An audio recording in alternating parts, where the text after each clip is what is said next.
and welcome to the Dicey Drive-In. I am Witchy Mitchy. I am Suzy Q. And we are here to discuss this week The Rise of the Guardians, a Dreamworks animated masterpiece. So Dicey Drive-In is a show where I, Suzy, and I, Mitchy, take edibles and turn movies into D&D campaigns. Yes. Or books, or stories, or virtually pretty much anything. But mostly movies. Mostly movies. That's what people watch and enjoy. And if you're a fan of a movie and you also play D&D and you want to make something into a campaign, that's what we're here for. Feel free to let us know. Yep. We got the resident DM, aka my wifey. And we have the resident, well, wow, how many things have you been at this point? Druid, Cleric, Ranger. Sounding board. I've not been a druid yet. You played Druid for a couple sessions. No, I didn't. Cleric and Ranger. You designed a Druid first, then decided to go Ranger. That's right. Yep, Druid was my very first character I ever designed. And then I was like, I am way out of my depth. Crap, I forgot my phone. I have my notes. Okay. So, basically what we will do is kind of, let me just quickly tell you what Rise of the Guardians is. It's an animated movie made by Dreamworks back in 20-something. And it's about the different holidays and like their leaders or whatever, like Santa and the Easter Bunny. And basically their jobs are to not only run their holidays, but also to keep belief alive so that they have power in order to protect children, whether they're naughty or nice, what have you. That's what they do. It's based on a book series, and I'm not sure how old that is, but it's very. I mean, it's based off of it, but at the same time, they were like kids' books to the point where like the books were shaped like the actual like holiday person, holiday or legend. Yeah, person. So, and basically, they're all powered by the Man in the Moon, who never actually talks, but he does show them stuff. Very much a... Spoilers abound, by the way, because we're going to be talking about different parts of the movie, different characters, what they do, the plot points. Very much the ever-mysterious patron, the Man in the Moon. And depending on how frisky I'm feeling, I may read IMDb trivia about the movie. The movie stars Chris Pine, Alec Baldwin, Isla Fisher, Jude Law. Alec Baldwin. That's what I coughed because I don't want to talk about him. We're not going to talk about him.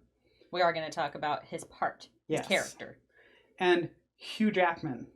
I heard he's a huge Ackman. What's an Ackman? I don't know. Apparently he's really nice. So I was going to say asshole, but apparently he's a huge one. No, super nice. From what I understand, he's super nice to the point of like Ryan Reynolds and he like make fun of each other relentlessly and have a joking fuck you going on at all times. Yeah. And and he's apparently like to his fans, to his family, like he may be getting a divorce, but he was together with that woman for 40 years. That's a lot. He doesn't even look that old. He looks like he's still 40. That's what happens when you work out to the point of Wolverine. Also, tons of skin, like moisturization, and having a beard all the time covering it helps sometimes. And being Australian, because the sun clears up your skin sometimes. I have never once seen someone who I found thoroughly unattractive who was Australian. I'm gonna go ahead and disagree with you there. That's because you've mostly seen celebrities. That is true. I have not seen, for the large part, unattractive celebrity Australians. I have seen unattractive celebrities. Many. Yeah, but attractiveness helps them. Anyway, the point is that Mel Gibson, as crappy as his beliefs were, pretty good looking guy at the time when he got famous. I mean, normally I would give a trigger warning, but I don't think there are really any in this except for like nightmares. Heath Ledger. Very loosely. Originally from Australia. Okay. Steve Irwin. He was not a very pretty man. He looked like Heath Ledger. He just had bad hair. No. It was a real bad haircut. His nose was not the same as Heath Ledger's. His jawline was not the same as Heath Ledger's. I promise you. His son looks like him, but is better looking because of his mom. His daughter's gorgeous. Yeah, my parents, when I was younger, said that they were going to marry me off to Bindi Irwin because I was obsessed with animals. Mm-hmm. And she's gorgeous now as an adult, but as a child, she was not cute. And her kid looks just like her. Said, we're going to arrange a marriage here. Yeah. So, Rise of the Guardians. So, loosely just kind of go over the plot so that they know what we're talking about when we... So, it's kind of a whole-ass campaign. Loosely going over the plot would be giving away half of what we're talking about. Are we unveiling it as we go? Because when we get high and we go on tangents, we'll pick one part and be like, and then later on down the road, this further proves my point. So, Jack Frost is the main character. Doesn't know where he came from. He's being made the newest Guardian. Talks to the Man in the Moon. Oh, that's who the other Guardian was. The Man in the Moon? The Man in the Moon. You see Mim in the books. Oh. Mim. Mm-hmm. M-I-M, Man in Moon. They called him, also called him Mooney? No. That's what Santa called him at first. No. Whenever he was talking, he talked about him offhand. Then Mooney wants us to do this. Nobody else called him that. They never said it again. I never caught that anytime I've watched that movie. Anyway. Are you sure that's not his accent and he just said Or maybe moon? He said Mimi? No. Oh. He probably just said moon. I'm pretty sure he said Mooney. Because it took me a second. I was like, oh, wait, that's Man in Moon. He said moon. And then moved on to the next word, and it sounded like it started with something that sounded No, it was a nickname. Anyway, I think that dog just farted. He did. Okay. Jack Frost doesn't really know who he is, where he came from, what his purpose is in life, other than being a mischievous little shitbag. Would-be fey-fuck.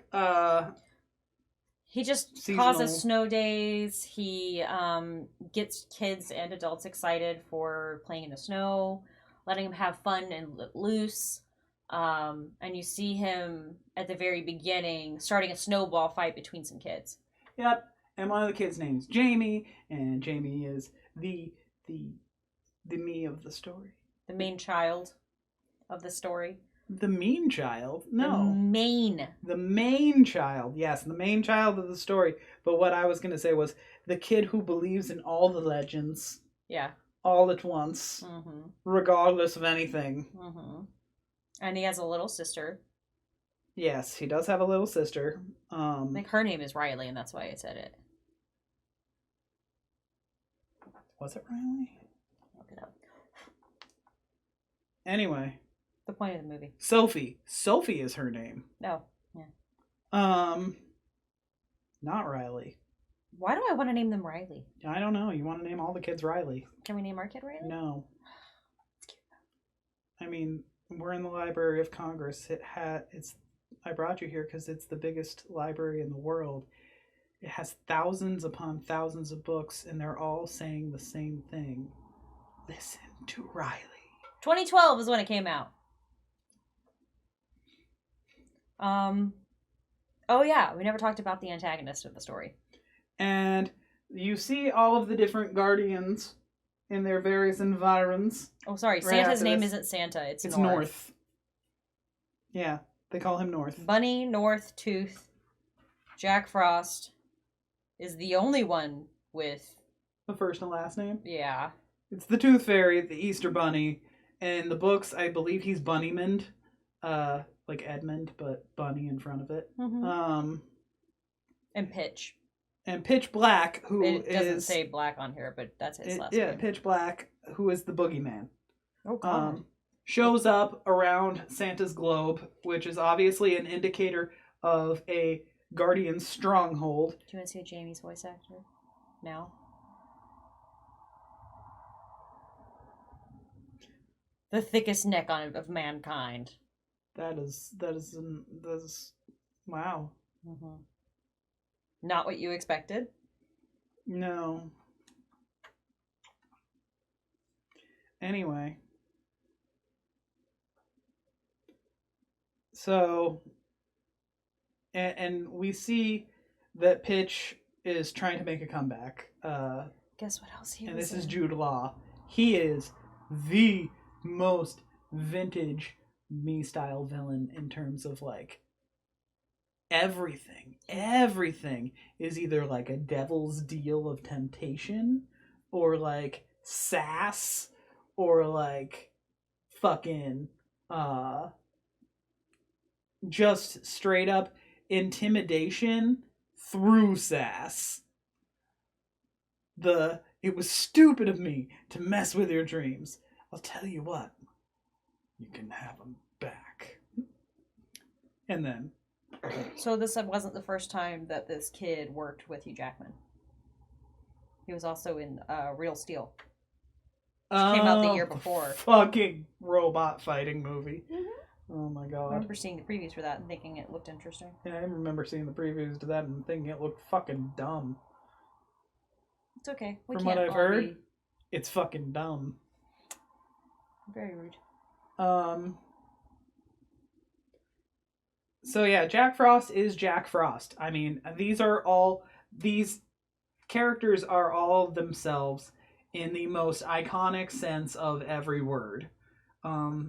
They gave Santa a Russian accent.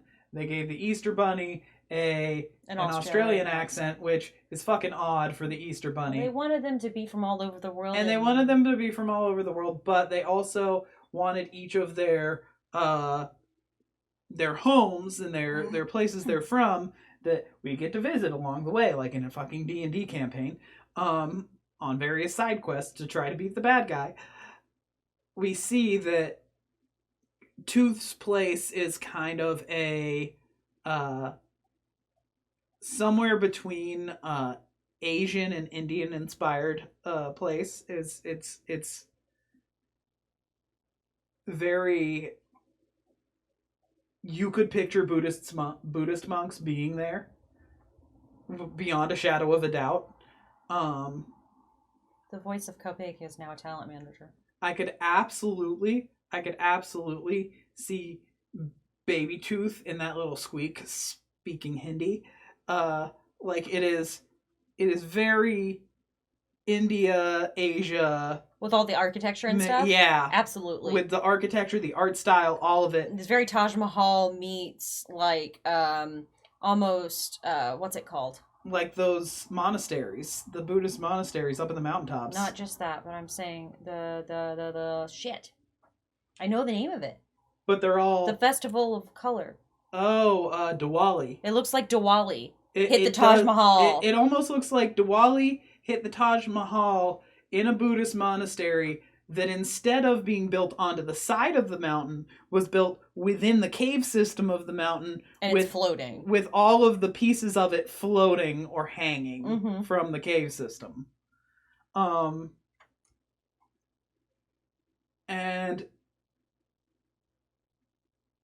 then you get to Bunny's home, which looks Celtic as fuck. Like there's nothing more fucking Stonehenge-y shit than Bunny's Warren. Like that's it. That's all it is. It's just Celtic. There's nothing. It is Gaelic. It is Celtic. It is green. It is springtime. It has eggs with little legs on them. And flowers everywhere that bloom, and when they bloom, there's an egg, which is fucking weird. But and then you see Santa's place, which is like super Scandinavian, super Norse, super... Am I wrong? What? A post-film dedication appears for Mary Catherine Joyce, a guardian fierce and true. So that at the end. Yeah. This refers to William Joyce's daughter, who died at the age of 18 from a brain tumor. The movie was based on Joyce's book series, Guardians of Childhood, which was inspired by stories he told to his daughter. MK, the main protagonist in Epic, is based on her. The main protagonist in the Guardians of Childhood series. Mm-hmm. No, in the little girl was the main character in Epic. It's a different movie. Came out in 2013. Oh. Yeah. Okay. I think I know what you're talking about. And Joyce. Certainly wasn't James Joyce, whiny fuck. That's what happens when you grow up in Catholic school. The director was one of the voices. And then they send you off to war. Burgess Pedestrian number 2 was the director. Okay. Anyway. He was a black man. Talking about the movie, not the trivia. Save that for last. Sorry! I got curious. Bunny shit is just Celtic. Mm-hmm. North shit is Scandinavian in the extreme. Like, it is... You, like, can expect it is a massive North Pole castle, but it's all wooden. It's all wooden toys. And all the elves are useless because they're not very smart. And so Yeti are the ones who make the toys. And if there's nothing more D&D than fucking Yetis making toys. Yep, and poor Phil. Phil is my favorite NPC in this entire movie. Phil gets a hard... He's one of the Yeti. Has a hard life. He's the cabbage guy of this movie. And the very beginning... there is a kid that's going through a Bigfoot book, and he's like, "Oh, this looks so cool! Bigfoot looks real! They saw him in Michigan!" And that's Jamie. Right, and that's in kid. Michigan. But then at the end, he picks up a book of Jamie's that has the Bigfoot thing in it that he was reading, and he autographs Signs it. Phil. He autographs it and goes, It was cute. It's a post-credit scene. No, it wasn't. It was the end of the movie. No, it was a post-credit scene. Was it? Yeah, I got up during the credits. You watched it after. I knew which scene you were giggling at from upstairs. Oh, yeah, because you said it wasn't the Phil thing. Yeah. And I said, yeah. Anyway. And so, and then Pitch, you also see, at one point, has a stronghold with a globe, and the globe glows for places where kids believe in the Guardians. Mm-hmm. The only way Pitch would have a Guardian stronghold was if Pitch was once a Guardian, and he calls the Man in the Moon... And Pitch is the boogeyman. Old friend. And, like, fucking... He calls the Man in the Moon old friend. He talks about being replaced by the Guardians by the Man in the Moon.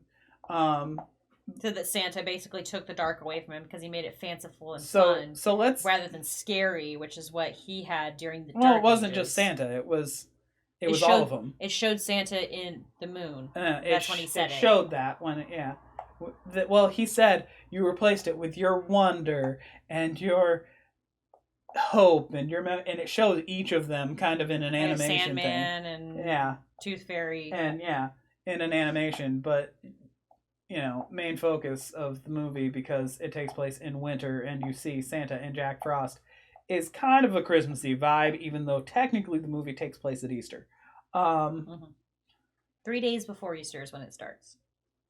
Then Easter happens. But I still consider it more of a Christmas movie because both Jack Frost and Santa and elves and Yeti and just all this shit that's so, like... Wintry, Christmassy, like...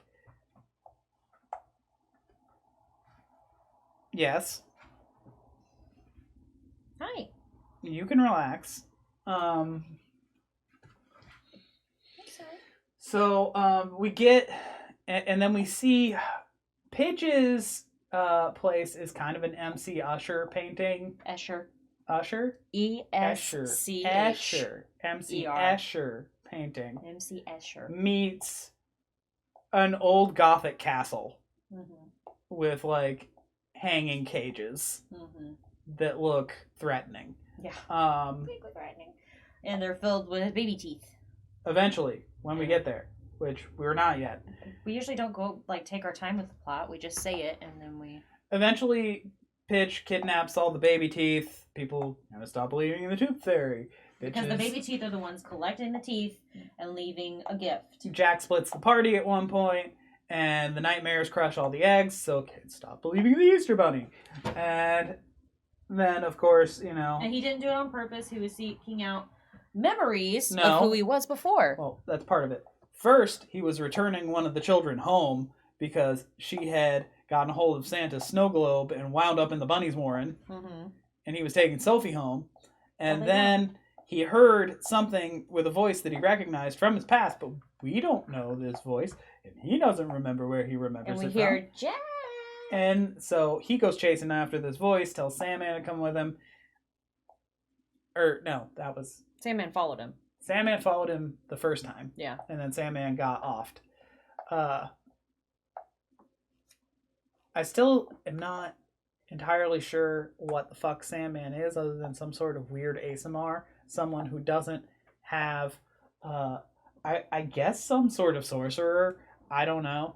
But, like, he uses 2 whips a lot of the time when he's fighting, so It's a little kinky. It's a little inefficient, because whips suck in D&D historically.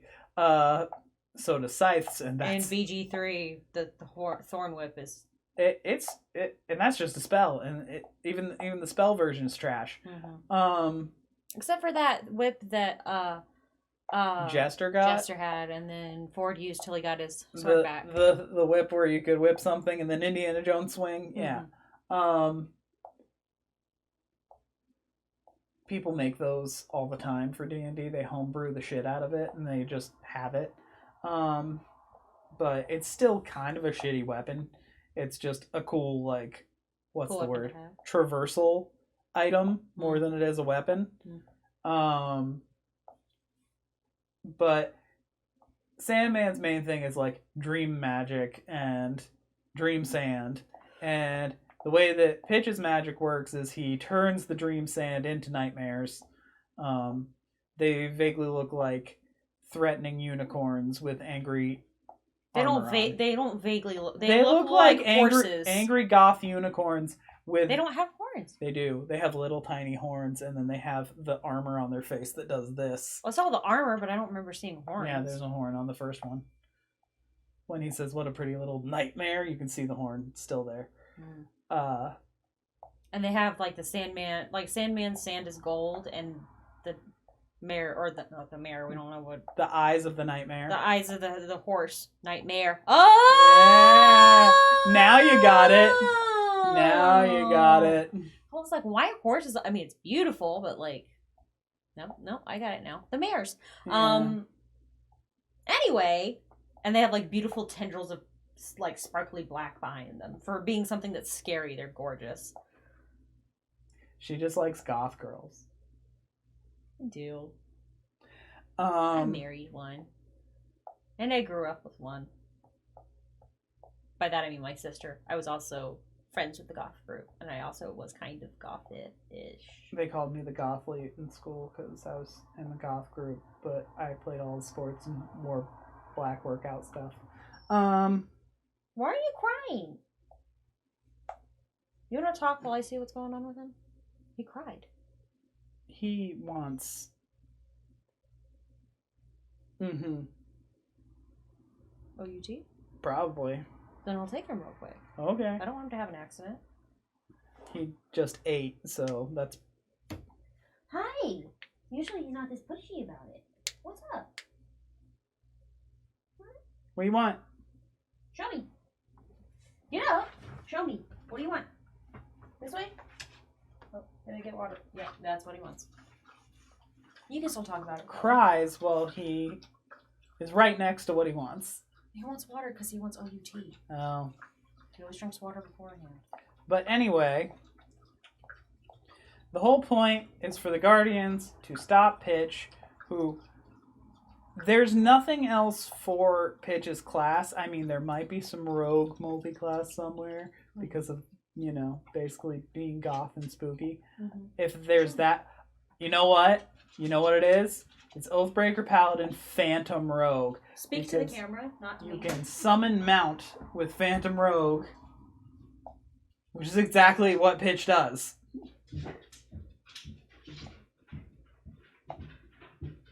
It's literally spectral horses.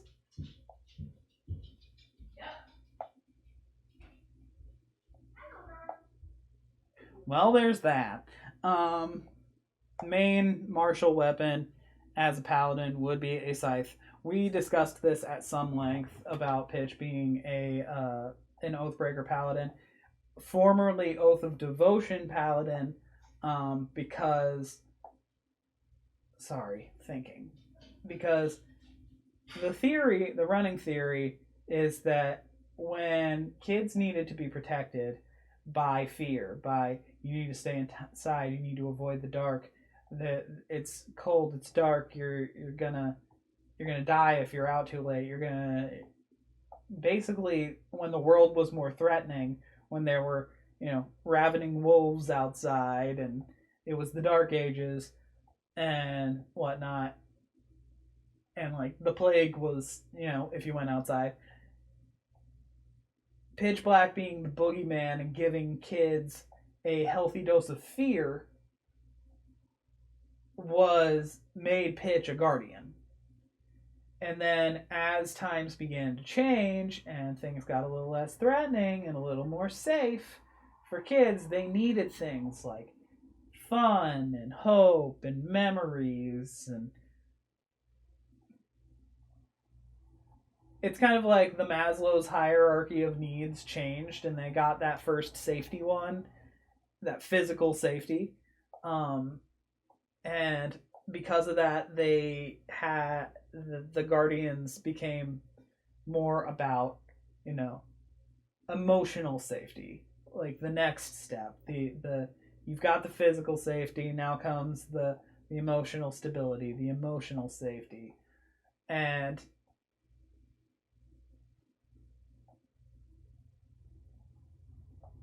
instantly, the Man in the Moon, who is kind of the head of all the Guardians, goes, okay, we don't need all this fear anymore. Get the fuck out of here, Pitch. Go away. And just kind of abandons Pitch Black. And I think that is the very compelling kind of prequel story, in that Pitch Black was a guardian. There's nothing else for it. That's why Pitch Black had a fucking guardian stronghold under a bed. So Pitch was a paladin, Oath of Devotion to the Man in the Moon. Man in the Moon is who betrays Pitch first by saying, okay, about all the things that represent you, I'm dumping you for all of them. And Pitch goes, okay, fuck you. And in so doing, obviously breaks an Oath of Devotion and becomes an Oathbreaker paladin.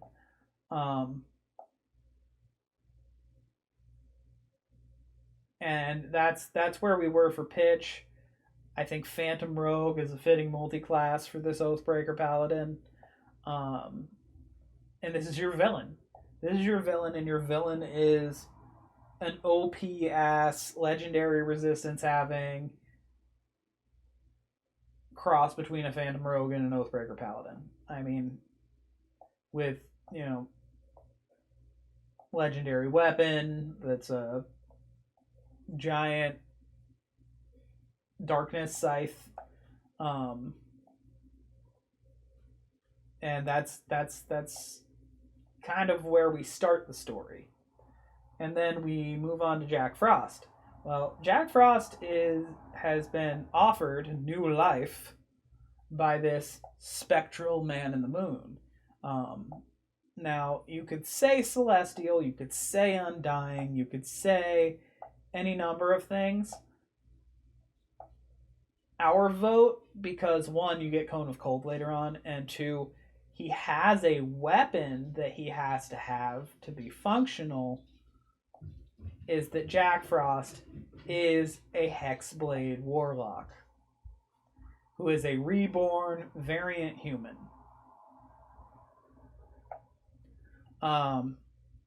Now, for species, for Pitch, you could do almost anything. You could do variant human.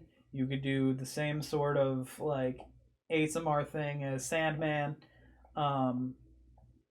it's just kind of a grab bag. It's not really all that important what you make pitch. Because honestly, pitch is your villain, and like, who cares? Not who cares, but more because you care. But more of you could work through anything, and it's you care, and it has to fit your campaign. So pick what you want, and pick what works best for you. Jack Frost is a variant human, reborn, hexblade warlock, whose blade isn't a blade, it's a crook. It's a shepherd's crook. You are already high. A little bit. Your eyes are dilated. And then we see the others come in. I have Santa. You could go Fearbulk. You could go Goliath with hair. That's what you should do. Anyway, 2-weapon fighting, no matter what. So you can go 2-weapon fighter. You can go... I have Swords Bard, 2-weapon fighting style, and takes Dimension Door at one point, or just straight up teleport, because there's the item that allows the snow globe that allows North to teleport. I mean, he also has the sleigh. And being a half caster, well, that's just a transportation method. That's something that you homebrew. That's not really. All right. I mean, he could be druid, is what I'm saying. Oh, you mean with the reindeer? Mm-hmm. Or even ranger? No. Hey. Ghost, be nice to her. She's allowed in here. Very sweet little girl. Hi. She said he moved. Go die. I forgot my window's open. I'm going under. And such enthusiasm. Yep. So I went through Pitch and what we thought Pitch's backstory was, and why Pitch would be a blend of a Phantom Rogue, Oathbreaker Paladin, Legendary Resistance at one point, Legendary Weapon, proficiency and dexterity, because I think it's not till the end till he really even trips a little bit. Yeah, but like it's pretty sly with everything else. And then we went through Jack, because Jack is a reborn variant human, Hexblade Hexblade Warlock, Patron is Man in the Moon, with everything flavored. And the blade is a crook, and you flavor all of the Eldritch Blasts and all of the different spells as ice spells. Bing, bang, boom, that's a really fucking easy call right there. That's it. Or you could technically go Tempest Domain Cleric and have them go for spells that include ice, because then you can also make it snow. You could, control weather to a point. You can still take certain spells as a warlock. It's just your selection's very limited. Just saying. Could also multi-class him into Tempest Domain Cleric for that exact build. This is a high-level campaign. You start at least at 14. And he also helps, he doesn't outright heal, but he does save. Also could have been hurt before Baby Tooth. Yeah, this is like He's very protective, this is Cleric would be. A 4 to 6 shot. Yeah. Probably around 5 sessions. Yeah, you could make this just like a December campaign. And the person playing Sandman can only make it to the first and last session. Yep. That's basically... That's who you give the one who has conflicts. Like the scheduling conflicts, they can only make it to maybe the first 2 sessions and then the last one. Or they're too shy to roleplay much. Or both. Because they can fill in with other stuff. This could be somebody who doesn't want to talk at the table, who doesn't want to speak in character, who feels a little off. Sandman would be an excellent person to give If they don't want to commit too much, they could do NPCs for the DM. Like the kids. Well, if they don't want to speak at the table, if they're shy, if they have scheduling conflicts, that's the Cupcake person. and Sophie hardly say more than a word each time. But if this person has scheduling conflicts, Sandman is still excellent character. I'm saying go either way. It'd be in the first couple sessions and then the last one, and then they would miss a week. They'd miss at least 2 weeks in the middle. If it's going to be 1 month, you said. No, I said it'd be 4 to 6 sessions, probably like 5. So they make the first 2, and then the last one. Like start with the one before Thanksgiving week, and then you have to take Thanksgiving week off anyway. So then you have the following week, and then you go into like the last week of it, and you have everybody bring their kids. But we'll get into that in a minute. Mm-hmm. If they have any kids, if not, you can bring fur babies too. But just for support. Yeah. Anyway. The real final battle is going to be between your characters and your villain. It's going to be between your characters and Pitch. But there are nightmares everywhere, and it would be really fun to have their kids, like, basically just roll for funsies against running up and touching the nightmare. Mm-hmm. If the kids want to be involved and be at the table, and, like, it's a cute way to incorporate them. Mm-hmm. Because that is kind of how they wind up beating him in the end, is the kids aren't afraid of him anymore, and then they're able to fight him, and they all are believed in, and it's a whole thing. But anyway, we were on North. We said Swordsbar. Fearbulk. I said Fearbulk or Giant with hair. I say Goliath. Goliath with hair. Yeah. Either with hair Goliath. Or wearing like a wig. I don't know. Goliath with hair and a beard. That could also be artificial. There are lots of options. Or just magical, like Grog's belt of dwarven kind and the beard. Is that how he grew the beard? Yeah, it's the belt of dwarven kind. Oh. He kept having to roll for growing a beard. Yeah, I knew that, but I thought it's just because it was difficult. No, it was every day that he wore the belt. He had a chance to grow a beard. When he woke up with the belt on, he would roll again.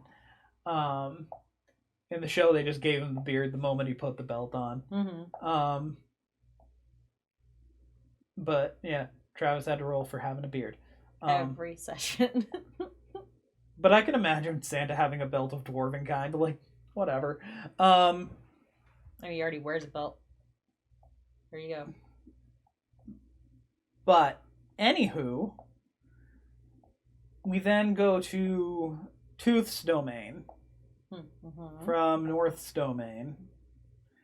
And Tooth, I have way of the open hand monk, and that she's a cross between an Aarakocra, like a hummingbird, and an Eladrin.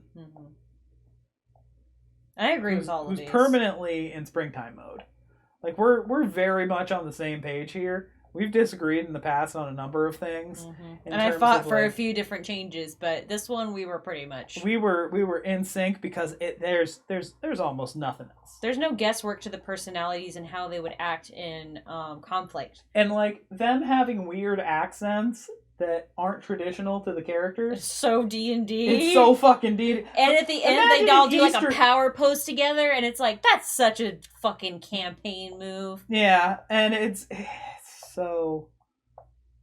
That's a D&D party. Yeah, it's a fucking D&D party. The traveling party. Like, you go to all these widespread, worldwide base locations that are magical and beautiful and scenic, and you fight a bad guy that's a boogeyman, literally.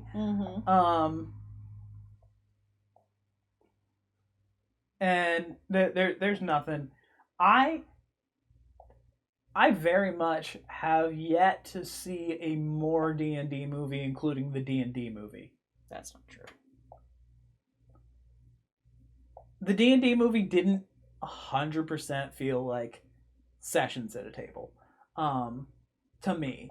But are you telling me that A Knight's Tale was not a D&D movie? It was, but it wasn't as much like the whole party actually got to participate in the big final fight sort of thing, where it was more centric around one player.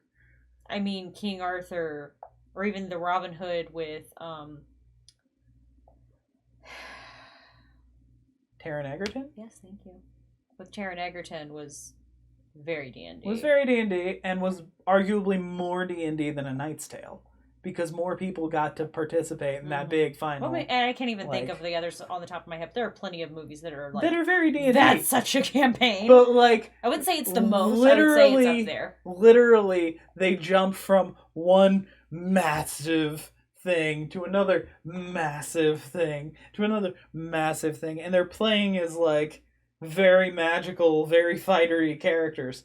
Yeah, but you think that like Indiana Jones with like sans magic, so D&D. They only put magic at the very end of Indiana Jones movies. They never have it throughout. I know, but I'm saying it's as close as you can get to a D&D campaign without magic. So, here is Bunny. Definitely, we already talked about this with a different... Definitely a fighter. But what's it called? The bunny race. Oh, Harengon. Yeah. All day, every day. There's not even a fucking... There's no other race. He's more of a jackrabbit than he is a bunny, but... To a degree, or a kangaroo. Until he shrinks. Bunny. And if there's not a more D&D consequence than becoming a cute bunny she rabbit, said that in the middle of the movie, like, yeah. if there's not a more, like, that's the consequence, and you're a tiny little cute furry... Because you didn't deliver the eggs on time. Because you didn't deliver the magic eggs on time that had little legs. And, a big bad with lots of angry black horses came in and smashed all the eggs. Like, that's so fucking D&D. It's so D&D. The whole fucking movie's a campaign. It is. People, weird accents and weirder characters that are also somehow iconic. They fight a little bit, then they get used to one another, then they trauma bond. They fight a little bit, they get used to one another, they trauma bond, they compete within the party. To the point where at one point they knock each other out on accident. Yeah. Like, so D&D. There's nothing more D&D than that. And it's fun in watching it, especially from that perspective. It's even more fun watching it. And like you ignoring it for 7 years and coming back to it, and you were pissed off at the end because you said, fuck, I just got chills, damn it. It was halfway through. No, it was when shit was going down. It was when Jack was in Jamie's room and got seen. That was halfway through. The part that's like right next to the end. No, it's not. That's right before the final fight. No, it's not. Yes, it is. It's long before that because Sandman is still around. No, not when Jack gets seen by Jamie. It was like the next time he sees Jamie after that. No, Sandman comes back at the end. Yes, I know. No, Sandman's long gone. Everybody's already turned their back on Jack. When he split off the first time, Sandman got off. It's still like halfway through. When he split off the second time, don't split the party. She yelled this at the screen too. When he split off the second time to take the kid back from the first time, that's when shit went down with Baby Tooth and Pitch, and then everybody turned their back on Jack. And then the third time he went off and back to Jamie's room, that's when Jamie saw him. And that's right before the final fight. And that's when you said, fuck, I just got chills, and like you were angry. I was angry. She watched it so often, it sounds terrible. Saying it out loud, I sound like a monster. I watch it It's a good once movie, a year. But it's one of those that is so dense, and it's so good that you pay attention. Like, you don't hardly look away at all. Like, I only looked away because I was crocheting a gift. And... It takes so much of your brain up that when you're done with it, it feels like you've watched it 3 times, almost. Like, it's so saturated in your brain, and then it comes time a year later, and you're like, I just watched that. I just fucking watched that. Why would I go back and watch it again? I'm just not a movie rewatcher, typically. There are very few. And the first time she saw it, she fell asleep, so she didn't want to rewatch it even then. She fell asleep halfway through because she was tired when we started it. Well, I was working constantly on my feet, busting my ass. Also, I cry every time in that scene and definitely cried again tonight. Yeah. And the last time we watched it and I didn't cry, she called me Your goddamn robot monster. I was gonna say I couldn't remember if it was a monster or a robot. There you go. It was a monster robot. I mean, it's super cute. It's very heartwarming, but it's just one of those that for me is too emotionally, like, I love emotionally taxing things, but I love watching them once and then moving on. Like, there are some things that I'll rewatch because I really, really enjoyed them. Like, probably rewatch Brooklyn Nine-Nine at some point, and Superstore. Superstore was really cute, but as somebody who's worked in retail most of their lives. But shows are easier because there's so much of shows that you can forget older episodes. Mm-hmm. You can move on to the next one. And that's the thing that I have with The Historian. It's such a long, dense motherfucking book. You've basically forgotten the beginning by the end, even though the entire story is important to the end. And it's one of those you cannot turn your brain off for. And if you miss parts of it, which is inevitable, then you go back and listen to it again, and it's like, oh, wait. And you listen, and you go back from the beginning because it's just so fucking good, and you remember the first few lines, and you remember that feeling like, oh, fuck, something's starting now. If I'm rewatching something, I gotta take a break in between. And it's fucking... That was a very Scottish inflection, and that was in the front of my brain, and I couldn't say anything else until that came out. Oh, what I said? Yeah. God, I take on, like, with you accents take a break in between. There's some accents that I like to try and, work on because I suck at them. So sometimes I think of inflections. You sound Welsh. I mean, my people are from those areas. One of which I'm actually more Welsh than I am Scottish, like bloodline wise. Well, not like my particular DNA, but I'm like, my maiden name's Guthrie. Yeah, there's still a Guthrie Castle. Anyway. Yeah, it's privately owned now, and they refuse to have people through, which is fucked. And they even have their own chapel, and I want to go to it because it looks really fucking cool. So this is Bunny. We never finished. Sorry. Thrown weapon fighting champion fighter, who chooses their second fighting style at level 10 as 2-weapon fighting. Because at the end he had 2. But he also multi-classes. But he also multi-classes into Druid until he gets Tree Stride. Yep. Because he does that with, like, flowers. But like, ultimately, you're starting at, like, level 14, 15, maybe even 16 for this, because it's only a few sessions. And by the end, you're basically at 20th level because you want the party to be OP for that last thing. You want them to beat the shit out of your sassy ass bad guy. Mm-hmm. Because, I mean, it's a feel-good holiday campaign. Fuck off. They're overpowered. That's how it works. Everyone's there to have a good time, not a long time. And... yeah, that's all in terms of the party. That's all you need. The major NPCs, I think, Phil, and Phil. No. Do you need to excuse yourself to the bathroom for a few minutes? Because that's what it sounded like. No, I am not full. Come you ummies? Oh my god. For Phil? Oh my god, please stop. Mommy, please. Your mother will see this one day. Oh, I'm so sorry, Mom. I'll show her next week. No! You're not evil! It's for her sake, not mine, that I'm worried. My wardrobe and DMing beg to differ. Look, my mother needs to not have a heart attack. She's a dear, dear woman. Which is the only reason I'll spare her. Because you love her so much? She's too good for this world. She is. Like, she's everyone's mom. She treats everyone like they are her children because she cares so much. And she deserves so much better than this planet.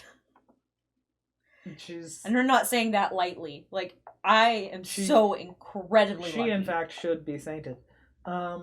If I didn't grow up where I did, or she didn't live where she did, I would be living next door to her if I could help it. I love Nancy. But we will not live in a red state, nor a purple state at this point. I'm not even going that far. No, we need to be safe. So, thanks, but no thanks, Texas and Arizona. And especially Florida. Sorry, Mom. Not sorry, everyone in my family who lives in Florida. That's most of you. Yeah. Except Darcy. No. No, she lives... I'm saying, fuck everyone there. Oh, you're saying most of them... Okay. Because Stacy's in North Carolina. Yeah. I forgot. Josh Tennessee, is in sorry. Ohio. Oh, yeah. Yeah, you're right. Jess is in LA. I was going to say, your sister's out of state, too. We're all over the place. My parents are in North Carolina. Like, it's all... We're all over the place, yeah. We're all over the map. We're just missing Central North America. Major NPCs. The Midwest. Phil, Sophie, Jamie. Now, Jamie could be an NPC, or if one of the kids who's going to be there for the final session wants to be at the table every single time, that kid can be Jamie all fucking day. Mm-hmm. All fucking day. Yeah, you have like a 12-year-old who's like super interested in this and is like sitting there doing this the whole time. Like, they deserve to have a character in the campaign at that point. Because they're there. Like, they're not one of the kids who's getting distracted, going off on side tangents and just kind of fucking... Yeah, you know, having ADHD like we both do. Yeah, I hear you. So not our kid. ADHD and D. ADHD and D. Double diagnosis. It's real fun. And it's not the only thing. I have a sudden urge. I'm not even medicated for either of those. We should probably wrap this up soon because I'm thinking about how I can organize those files and I'm getting excited about it. Wow, I thought you were going to talk about Baldur's Gate 3 for a second. Anyway.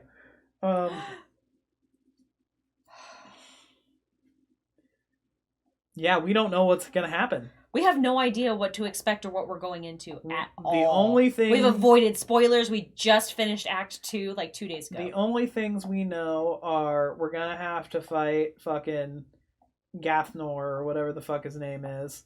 Oh, yeah. Gortax? Gorthrax? Anthrax? I think it's Gortak. Gortash. Yeah, because it sounds like hash browns, but not. Goulash. You can tell we're from this house. Lord, hash browns. Like hash brown casserole? Goulash? You think goulash is southern? No, I'm not saying. I'm saying because of Creole goulash. No, it's not Creole either. That's gumbo. I'm thinking of gumbo. Goulash. I'm high. That's gumbo. Goulash is fucking... brain. It's Eastern European. It's... Mm-hmm. The one they have to go to, it's not Romania. In, Echo? Where's goulash from? Goulash is a dish of Hungarian origin. Hungarian. They had to go to Hungary. It is a stew made of meat and vegetables seasoned with paprika and is a traditional Hungarian dish. Yeah, now I want to make it with black ops. They had to go into, can't remember if it was socialist or communist Hungary at the time.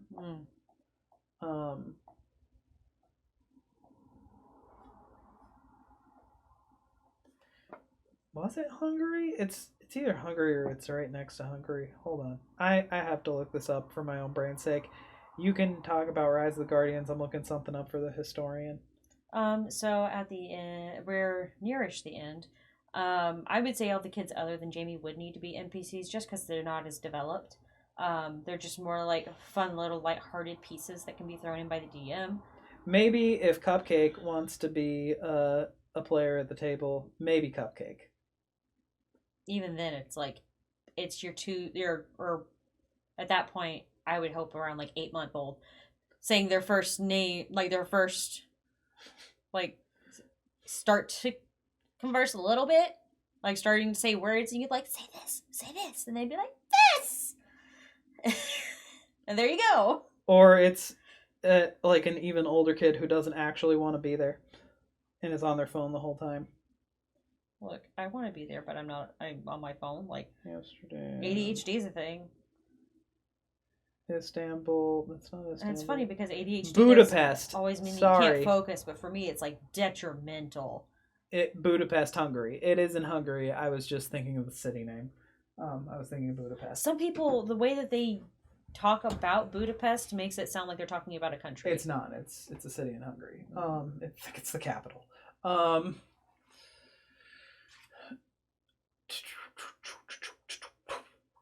Yeah, so in the end, all the kids are there. It's you got the holiday party on, and you have the kids roll and they're always successful. It doesn't fucking matter what they roll. Lie. You're the DM. It's your job. She's not wrong. You're not exactly telling your, a nat 1 autobiography. A nat 1, the kid might trip a little bit, but they still somehow fuck up and touch the nightmare and turn it into a dream again. Like the kid with the glasses. Mm-hmm. That kid reminded me of myself. Yeah, I know. It reminded you of me? It reminds me of every story you've told me about yourself as a child. The dopey kid. You were the dopey, scaredy kid in the glasses. Not as much scaredy. Very sheltered. That's what that kid was. That kid was straight up Chucky Finster in it. I am Chucky Finster, yeah. But I'm not scared of everything like he is. That was kind of the defining character trait of both Chucky Finster and whatever that kid was. Whoever that kid was. Yeah, but at the same time, they don't have to be. I was just more like airheaded. I didn't know to be scared. Anyway, it doesn't matter. The kids are always successful in turning the nightmares back into dreams. And then you have the actual battle going on intermittently with all of this. When it comes to a person's turn, maybe their kids roll their little shit first, and then they take out the nightmares, and then you actually go with the actual let them have turn minis. of the other person at the... Let them have minis and roll for their moves, and that's the exciting part for them. Yeah, it's just moving around the board and beating the bad guy with mom and dad. Or mom and mom, or dad and dad, or... I don't know the ambiguous gender neutral titles for parents. I don't know. I mean, parent Z and Zer, but parent. How do you do that for parent and parent? Like adult and adult. I don't know. Goblin and guardian and guardian. Legal guardians. Anyway, Rise of the Legal Guardians. Shit, what was I even talking about? You have them roll. They're always successful. Don't be a dick to kids. Oh. Unless they earn it. For the campaign we talked about later, there's no way we could get minis in time, right? I don't know.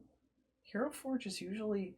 Well, if we got the clear ones that they print the print ones, I don't know if the print ones take less time. The normal ones take a minute. Well, yeah, they have to 3D print every single aspect, whereas if they're just printing it onto...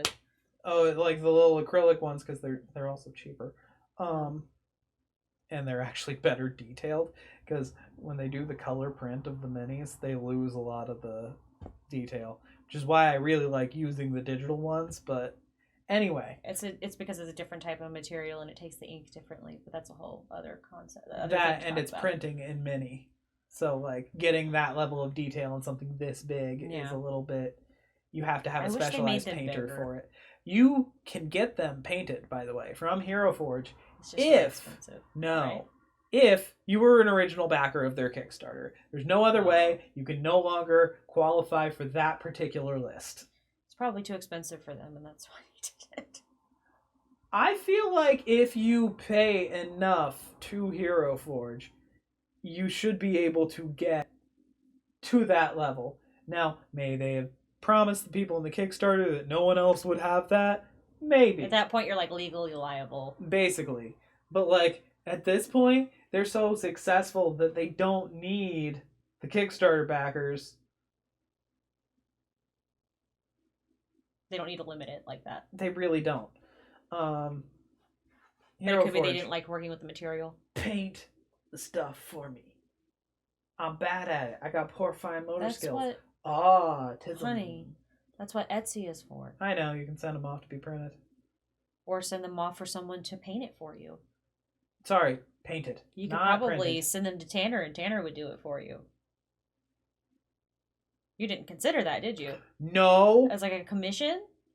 Ugh. And he has a daughter, so he'd appreciate it. Anyway, I don't know. Tanner, if you're watching this, hit up Mitchie. I don't have any minis to be painted right now. No, not right now, but it would be a fun little I will. collab. Can't talk about that, though. Or maybe you can trade goods for, like, you know, homebrew for said services.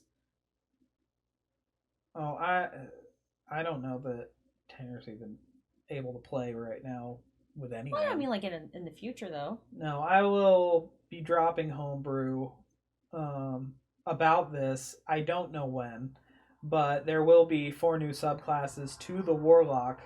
Hi, future Mitchie, who has to edit these videos. If you're going to upload them onto YouTube? Yeah? Why do I have to edit that out? I'm talking about it on purpose. I know, because you just said that you wanted to be able to compile everything. I know you're a thorough person. You're going to want to go back and hear what you said. Because you can't remember correctly. Or you think you're forgetting something. Warlock patrons based on the 4 seasons? I don't think I'm going to forget that vague of an idea. No, but I mean, like you said, to come back and get the information of our ideas from these episodes, which means you have to go back and cut it for a podcast. And what I said I wanted to do was do a sober version of this later where we both talk about the ideas. Yeah, but I'm saying like a quick 15-minute video. Yeah, but you would still be having to edit it and look at the footage. That was a 15-minute one. Yeah. I don't have detailed, intricate shit to say. No, but I'm saying, hi, future Mitchie. Okay. If you have to come back for this material. Most of it we were on, not in this one. Because most of it we agreed. It's all in my notes already. Yeah, not a whole lot of conjecture there. We just take turns talking at that point. Might have to bring in an unaffiliated third liaison to go through the stuff, make decisions whose is better. Eventually. Yeah. See what can be spliced together and decide decide on the script for the short. Stop chewing your fingers, or I'm gonna chew them off. Nervous habit. Anyway. Okay, and I'm nervous. You need your anti-anxiety. Always. Anyway. Hey. I'm gonna knock it over. Can we finish this episode, please? Anyway, don't be a dick to kids. The end of this, though, did you tell them the end? Yeah, you want them to beat the shit out of your bad guy. I mean... How they win? Yeah, because the kids change all the nightmares back into dreams, and then they're actually able to beat the bad guy, which, by the way, that's when his HP drops. That has to happen first. Yeah, that has to happen first. They can still attack him, they can still hit him. Doesn't matter what his HP is. They all get him one last good lick after the kids have destroyed all the nightmares, and that's when he loses. And of course, it's non-fatal because you can't gore shit up in front of all the children. No. Or you can. That's your business. They're your kids. You're free to traumatize them however you so choose. Maybe not.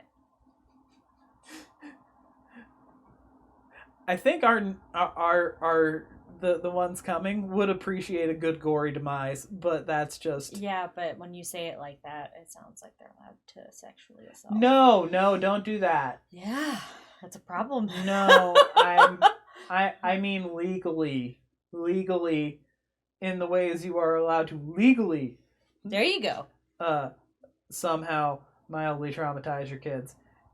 just don't make it generational trauma, because that shit's old, and it becomes our problem. and it becomes people like us' problem. The rest of us have to deal with your generational trauma,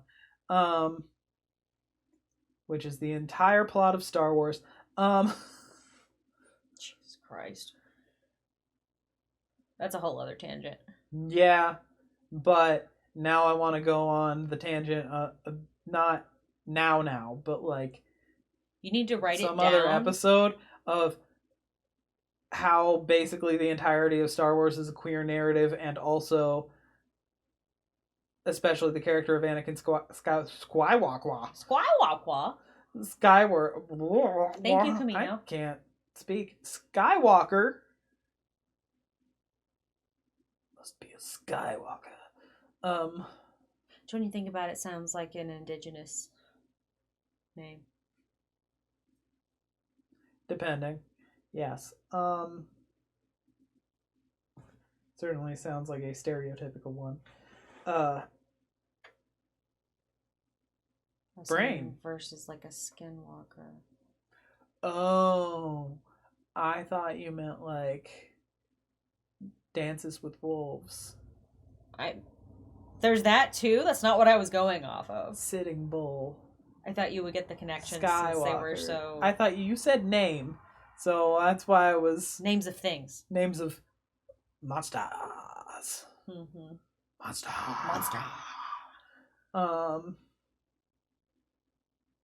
Anyway, trying to think. What would you make the baby teeth? I guess they would be fairies. Yeah, they'd be fairies. And are all of these things happening in the Feywild, and then when they could see the kids, they're coming back to... Or real weird. They're also some sort of Aarakocra. They're the original hummingbird fam that contributed the DNA to the Eladrin part of her. Oh, God. Those are all her siblings. That would make so much sense. But then at that point, do they have a shorter lifespan, or do they just never grow? Because what if they're just, like, really old, like, waiting their turn to be the tooth fairy, and they're all like, God, this bitch. No, because she's immortal. They're basically gods. The baby teeth? No. I'm asking about No, it's talking about I know. The Guardians. And then I was quoting Marisha because it was funny.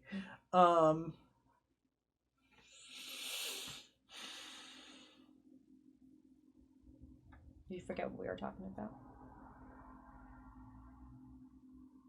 No more than you forget what we're walking towards in a store or on Baldur's Gate.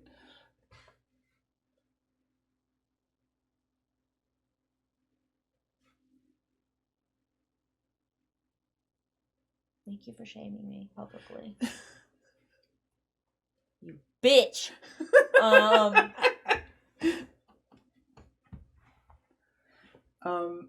Shit. Oh, what are the baby teeth? That's what you... Yeah, they're just... Either they're tiny little hummingbird Aarakocra.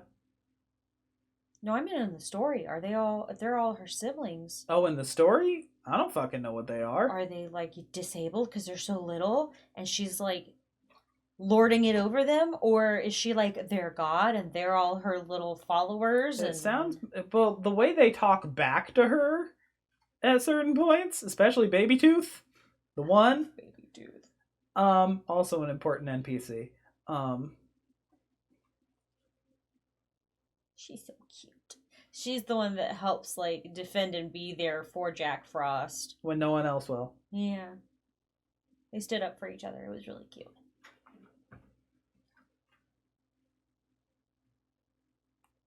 Anyway,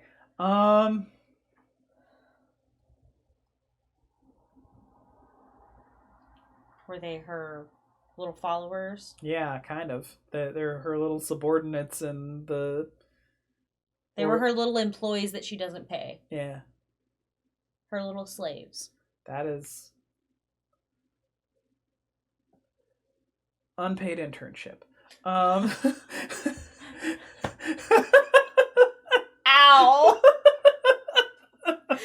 God damn it. wasn't paid, was I? Shit.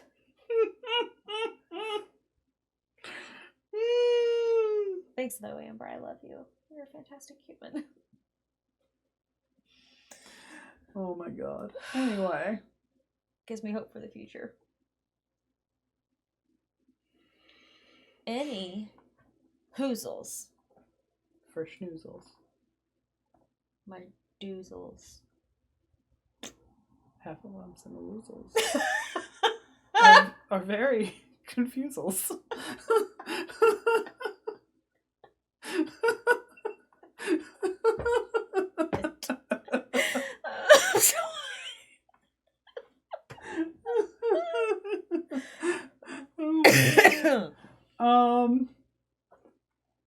Yeah. So yeah, HP does not matter in the last 10 years. I mean, oh. Because you're so old, it doesn't matter how much HP you have, you just no. Die. No. Well, that was making a very pointed statement about the fucking turfs bullshit. No, hit points don't matter to your villain in the last fight. They obviously need to take turns that make it feel like there are stakes. But ultimately, no one gets fully downed. They beat his ass for a while. While the kids take out the nightmares, and when the kids take out the nightmares, then they all get one last good lick in on them, hopefully they team up and try to make a combo attack out of it, because that's always cool. But dope monk shit.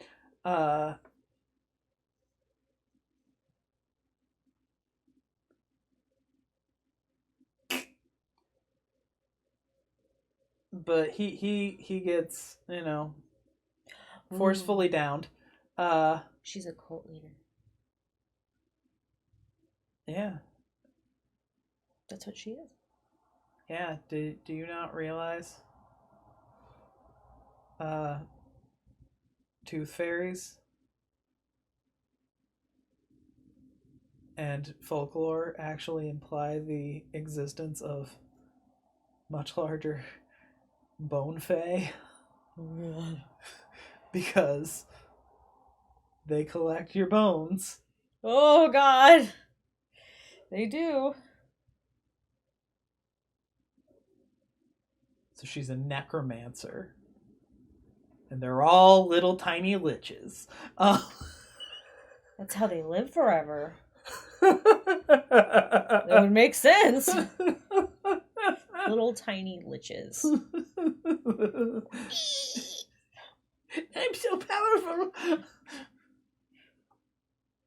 I'm going to cast Cloud Kill. The little bi-eyed, was it pink and green? It was the baby like teeth. Pink and like a blue lavender. Yeah.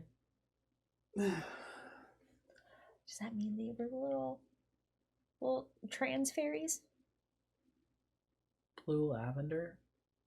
The I flag thought you is said pink and blue. Sorry. Pink and bluish lavender.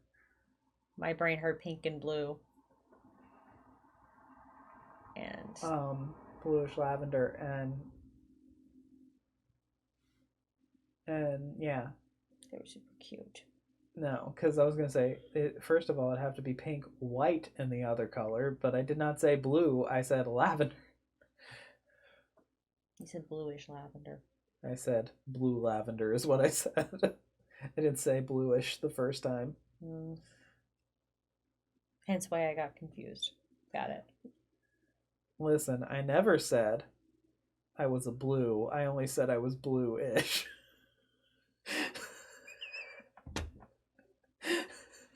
You just reminded me. Did you watch any of the TikToks I sent? Did I send you one from Kyle Prue? About the idiot getting voted out of Congress? No. No, because that's who I was making fun of. No, I'm talking about Matt Rife. Kyle Prue talking about Matt Rife. And he had his filter on that made him look like the guy who made himself look like Barbie with plastic surgery. And there was a guy not who Barbie, Ken, say, sorry. I was going to say there was a woman who did Ken that. is a Barbie, okay? What I was saying was, he talked about it and he was like, here's the whole thing. People love to laugh at offensive things. But everybody has this line where the joke has to be more funny than it is offensive. And if it's funnier than it is offensive, people will laugh at it. But if it's more offensive than it is funny, they're all just gonna fucking stare at you.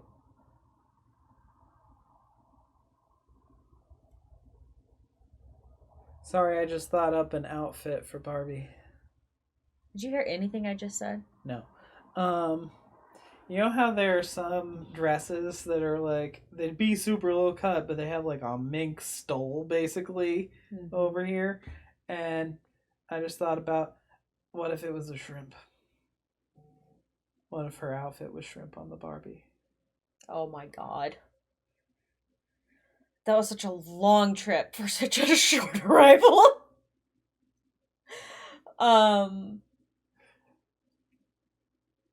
I was saying Kyle Prue was talking about how Matt Rife crossed a line, and there's the line where people love to laugh about offensive things, but the joke has to be more funny than it is offensive. Because if it's more offensive than it is funny, they all just stare at you. And honestly, if it's offensive, it has to be the kind of offensive that's usually about a limit for people rather than it is about a detriment. Anything that's punching down. Yeah. Good jokes just don't punch down. It doesn't. Yeah, bullies will laugh with you. Like that, it has been proven since American high school. It has to be told by a person about a person that has no real prejudice against them in their everyday lives. Like, like white people. Yeah, exactly. So whenever you're talking about, it has to be somebody who doesn't already start out privileged in life, because then it's just has to start out privileged. Sorry, is privileged in life. Because they there's nothing for them to bitch about. They've got it all. Mm-hmm. At that point, everybody else is just annoyed. So, oh, I have money, but I have so many problems. Mm-hmm. If you live anywhere on this planet, money solves all your problems. Go fuck yourself. And if you're an asshole, everybody wishes ill will on you. So, if you can laugh about that, you're good to go. He's a lot taller when he sits on his wallet. Mm-hmm.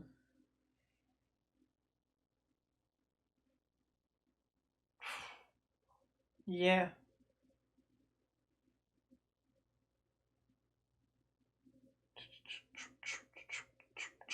And that's dead air, folks. Yeah. Because we're fucking high. I think we finished, and we're also, really, really high. No, just finish thing. I know. I think we will finish. I was like, I have to clean up. Oh my god. I meant talking about the movie, the campaign.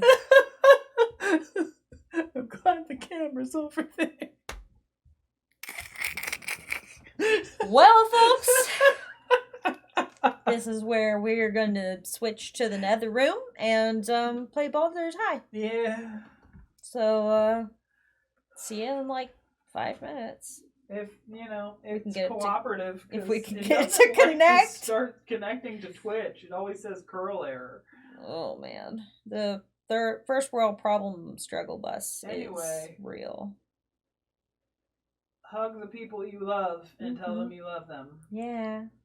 And have a good evening, and we shall see you on Baldur's High if you are still accompanying us on this particular high journey. Goodbye!